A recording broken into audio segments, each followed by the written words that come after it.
Shalom, mis amados, que Yahweh les bendiga. En la porción semanal de la Torá tenemos hoy la parashá Emor, que significa habla. Esta parashá está tomada de Levítico, Vaikra, capítulo 21 al 24. Aquí encontramos las reglas para los Kohanim, los sacerdotes. Se le ordenaba a los Kohanim que no se hicieran impuros con un muerto. Israel debía santificarse. Sin embargo, los Kohanim, los sacerdotes, debían cumplir leyes de santidad que superaban aquellas que regían el resto de la nación, porque ellos eran los que efectuaban el servicio en el santo templo, en el Beit HaMikdash. También en esta porción aparece el precepto de santificar el nombre de Elohim y no profanarlo.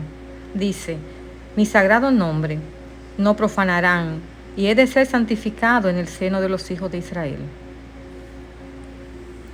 Siendo que los sacerdotes ocupaban puestos sagrados y servían como mediadores, estaban sujetos a una norma estrictísima. Cualquier tipo de contaminación los incapacitaba para servir en las cosas sagradas. Debían mantenerse limpios de corazón y de cuerpo. Los requisitos para ser Kohanim eran estrictos y las reglas a observar la eran aún más.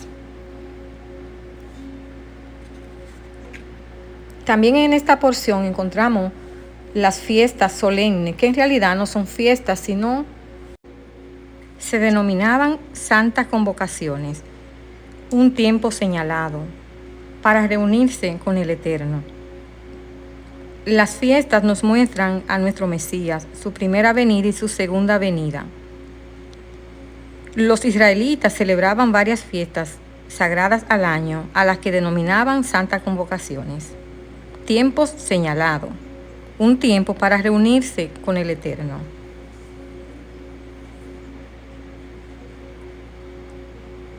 Estas fiestas generalmente duraban varios días. Los israelitas suspendían su trabajo para reunirse gozosamente con Yahweh. Se ofrecían sacrificios especiales según el carácter de la celebración y se tocaban las trompetas mientras se presentaban los sacrificios de holocausto y paz. La mayoría de las convocaciones se relacionaban con las actividades agrícolas y con los acontecimientos históricos de la nación hebrea. Fueron instituidas como parte del pacto en Sinai.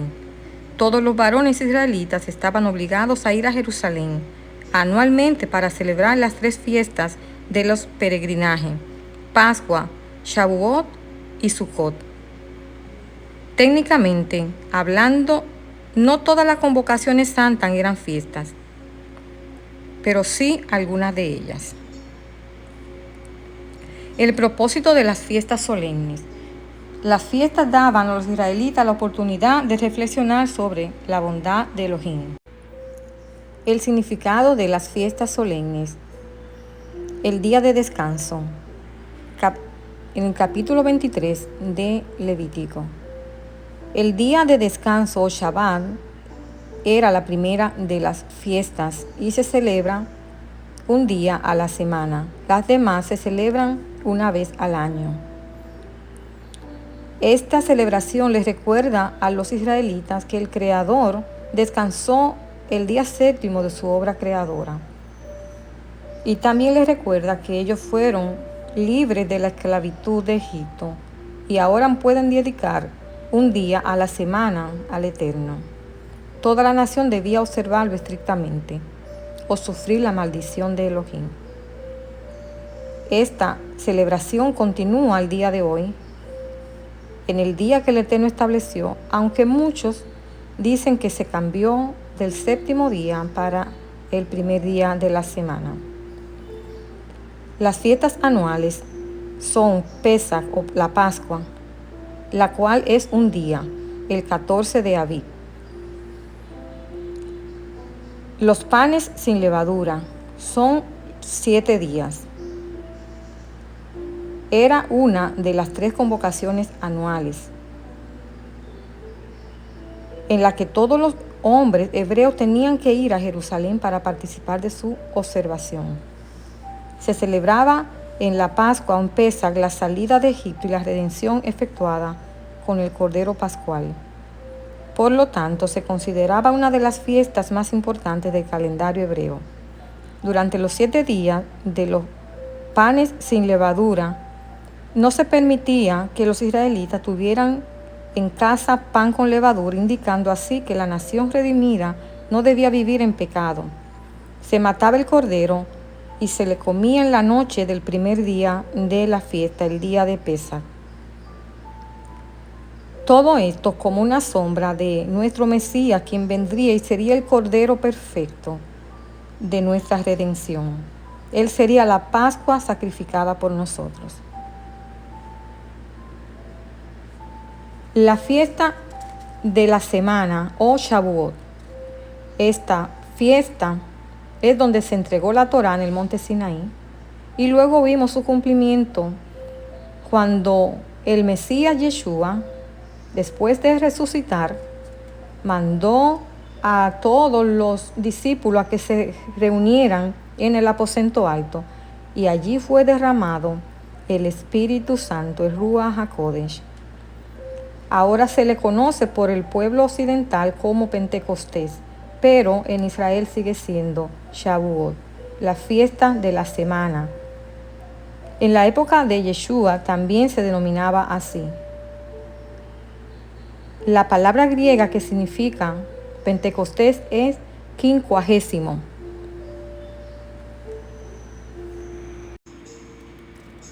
Los preparativos que se hacían.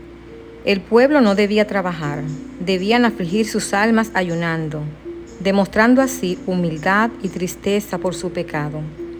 El sumo sacerdote se bañaba completamente, simbolizando su purificación espiritual. No debía vestirse con las magníficas vestiduras de colores como en otras ocasiones, sino llevar la túnica de lino blanco que representaba la pureza absoluta. El requisito para entrar en la presencia de Elohim, el vestido blanco y limpio, simbolizaba la justicia perfecta de Yeshua el Mesías, nuestro gran sumo sacerdote. Aarón hacía una expiación por sus propios pecados y por los de los otros sacerdotes. Sacrificaba un becerro y llevaba la sangre en un tazón, con un incensario lleno de brasas encendidas del altar del incienso y con sus puños llenos de incienso. Entraba en el lugar santísimo, inmediatamente ponía el incensario sobre las brasas para que el humo perfumara, cubriendo el propiciatorio. Así sus pecados eran cubiertos y no moría. El incienso simbolizaba la oración que subía a Elohim por el perdón de pecados. Luego rociaba la sangre 7 veces sobre el propiciatorio, en el lugar santo, y sobre el altar de bronce, expiando los pecados del sacerdocio y sus faltas al ministrar en el lugar santo. Aarón hacía expiación por el pueblo. Los 2 machos cabríos elegidos para el sacrificio ya habían sido traídos al tabernáculo. Aarón echaba suerte sobre los animales, una suerte para Yahweh y otra para Azazel. Sacrificaba Aarón el macho cabrío sobre el cual caía la suerte por Yahweh. Ya había entrado en el lugar santísimo para expiar sus pecados y ahora de la misma manera hacía expiación por su pueblo.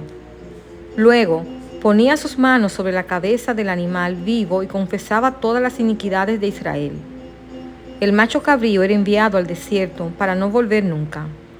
Entonces Aarón lavaba sus vestidos, se bañaba y se vestía, ofrecía carneros como sacrificios del holocausto. La interpretación mejor para Azazel se encuentra en la traducción misma de la palabra Azazel. Muchos eruditos lo interpretan como remisión, quitar y enviar a otra parte. La versión griega traduce la palabra como enviar a otra parte, así que los 2 machos cabríos forman un solo sacrificio por el pecado. El uno era sacrificado para expiar el pecado y el otro aquel sobre el cual el sumo sacerdote ponía las manos y confesaba los pecados de Israel, representaba el alejamiento de la culpa, no solamente de la presencia de Elohim, sino también de la presencia del pueblo. El macho cabrío era llevado a un lugar solitario y puesto en libertad para no volver jamás al campamento. Así es con nuestro Elohim, por medio pues caía 7 semanas o 50 días después de la Pascua. Esta fiesta marcaba el fin de la cosecha de trigo y se ofrecían a Elohim las primicias del sustento básico de los israelitas.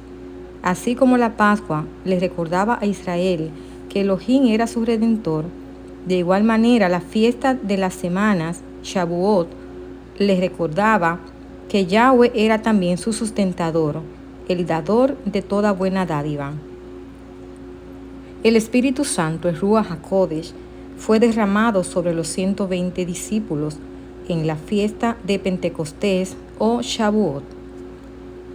Era la primicia de una gran cosecha de almas. La fiesta de las trompetas. Al son de las trompetas proclamaba el comienzo de cada mes, el cual se llamaba la nueva luna. Se observaba la nueva luna ofreciendo sacrificios por pecado y holocaustos acompañados de oblaciones de presentes. El primer día del 7º mes del año religioso estaba designado como la fiesta de las trompetas, Yom Teruah. Marcaba el fin de la estación de cosecha y el primer día del año nuevo del calendario civil. Se celebraba entre los hebreos con gran festividad y gozo, y era introducida con son de trompetas. Se ofrecían sacrificios y no se permitía en él trabajo servil alguno. El motivo de la fiesta era anunciar el comienzo del año nuevo y preparar al pueblo para las observaciones de la celebración del Día de la Expiación, o Yom Kippur, y la fiesta de los tabernáculos, Sukkot. Para el tiempo de nosotros, luego de nuestro Mesías, las trompetas anuncian la segunda venida de Yeshua y el comienzo de la fiesta perpetua de los redimidos. Primera Tesalonicenses 4, 16, 17 y Primera de Corintios 15, 52. El día de Yom Kippur, o el día de la expiación, era el día más importante del calendario judío. Se llamaba Yomá. El día era la corona y punto culminante de todo el sistema de sacrificios. Isaías 53 es la profecía mesiánica, lo que es Levítico 16. El entero sistema mosaico de tipos, la flor más perfecta del simbolismo mesiánico. En el día de la expiación, el sumo sacerdote reunía todos los pecados de Israel acumulados durante el año y lo confesaba a Elohim pidiendo perdón. Solo él podía entrar en el lugar santísimo y hacer expiación sobre el propiciatorio del arca. Lo hacía solamente una vez por año, el día de la expiación.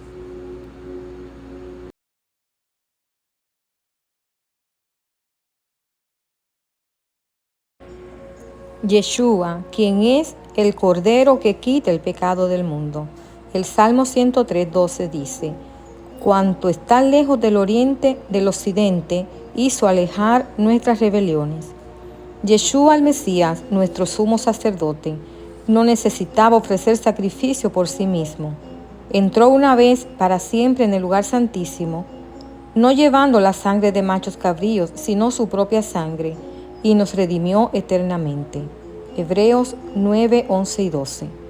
Él tiene un sacerdote inmutable y puede salvar perpetuamente a los que por él se acercan a Elohim, viviendo siempre para interceder por ellos. Hebreos 7, 24 al 25. La fiesta de los tabernáculos, o Sukkot, es la última de las fiestas.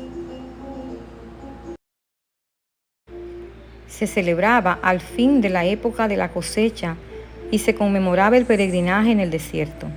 Cuando los israelitas entraran en la tierra prometida, la fiesta les haría recordar que habían sido extranjeros y peregrinos en la tierra y que Yahweh los había sustentado y guiado milagrosamente.